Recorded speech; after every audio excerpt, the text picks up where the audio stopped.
Tahanan sa pag-welcome sa Batagusa. Let us acknowledge God's presence and also let us welcome one another. Igsoon, atong lamanuhon ng atong mga igsoon nga niya karon nga atong makita sulod sa atong balay alabuanan. Hallelujah. As we sing, nalipay ug dako kay ikaw aniya. Hallelujah. Igsoon, come on. Let us spread positivity throughout sa atong balita kanilang adlaw. Yes, Jesus. Come on.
Magasugod kita sa itong palimbawa nining adlaw.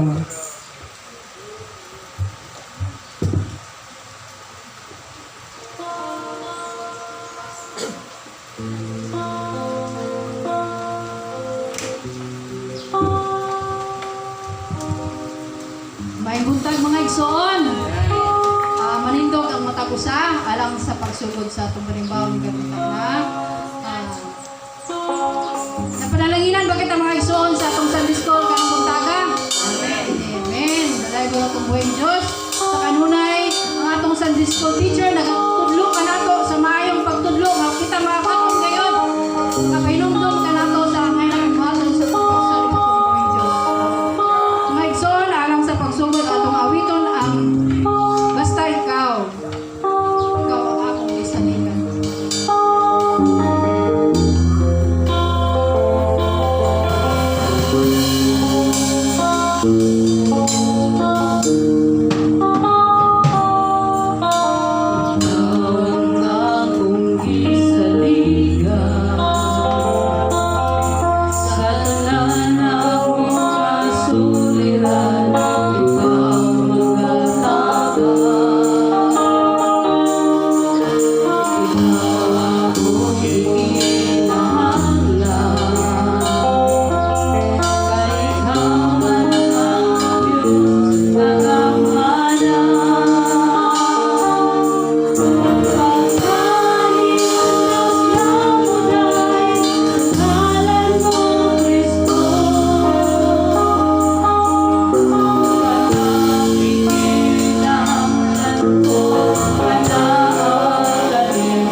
sa walay katapusan.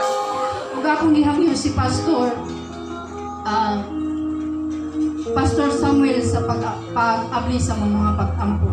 Mulai kan ikaw, mahal mo lang yun. Bisa nag-discount ko, nakon pa. Noon kami kanyakan ikaw, nag-doon ka mo. Alam na karayo sa magsimba. Dahil kayo mga noon, hinayunan nga akong matag ka mo, Lord. Kung nabulis sa kanam. Iya ka tanong kanunay sa matag kami. Parayon pa sa unahan sa mga pag kinabuhi, ya ito kung ginoo, pagkakataman na mo ginoo, pulian sa akong matagusan. Iiway kami sa pagproblema o sa mga pagkakahanan na gusto na mo. Ako kami sa atin dito. Gusto na mo, Lord. Ngayon mo kami panalanginan. Ngayon mo kami panabangan sa kanunay. Aron nga kami. Ngayon mo kami kaparayunan sa pagkakahanan sa kanunay. Maraming Diyos, so ilahin na mong isaligan. Ikaw lamang ngayon. Masinunggan yung tanan. In the name of Jesus. Amen. Amen. Ang mga igsoon, atong sa matag usa nga naay mga balaang kasulatan, atong ablihan diya ang atong balaang kasulatan diya sa Salmo 146 ato kining pamalandungan mga igsoon ang pulong sa Ginoo. Kini ang pagdayeg alang sa Dios nga manluluwas. Dayga ang Ginoo kalag ko. Dayga ang Ginoo samtang ako buhi pa. Daygon ko gayud siya. Sa tibuok kong kinabuhi, mag-awit ako alang sa akong Diyos. Ayaw saligi ang mga tao, bisag pangulo sila. Ni saligan mo nga ang dili makaluwas kanimo. Mupauli sila sa yuta, inikamatay nila.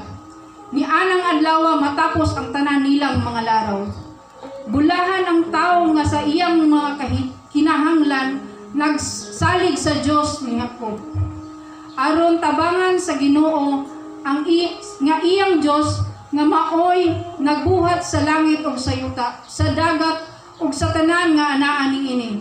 Mutuman siya kanunay sa iyang mga saad. Ug ang mga hukom niya dapig sa mga dinaog-daog ug hatagan niya pagkaon ang mga gigutom. Buhian sa Ginoo ang mga binilanggo ug himuon niya nga makita ang mga buta. Lipayon niya ang mga dinaog-daog, higugmaon niya ang mga matarong. Panalitdan niya ang mga langyaw nga nagpuyok sa Israel. Tabangan niya ang mga byuda o ilo, apan gubon niya ang laraw sa mga lutan. Ang Ginoo hari hangtod sa kahangturan, ang Dios mo o sayon maghari sa tanang panahon. Dayga ang Ginoo. Salamat sa nga nagapanginaw sa tungkol sa pulong sa tunggoing Diyos sa balaang kasulatan o ang igsoon atong katahon ang ibuti-buti mo Panginoon.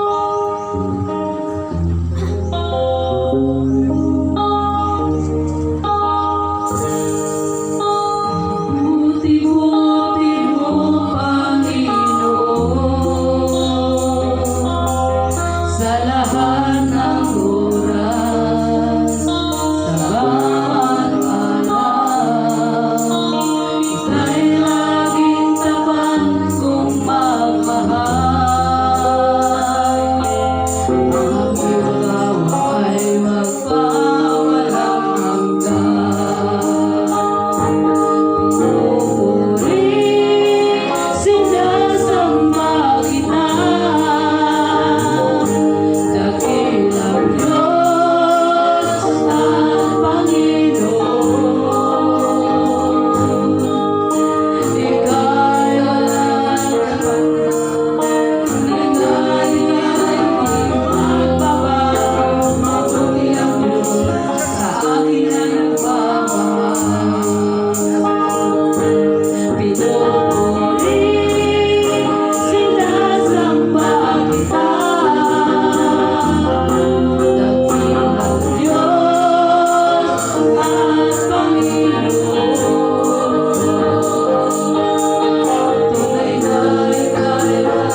Atay na ko kapanahon ka.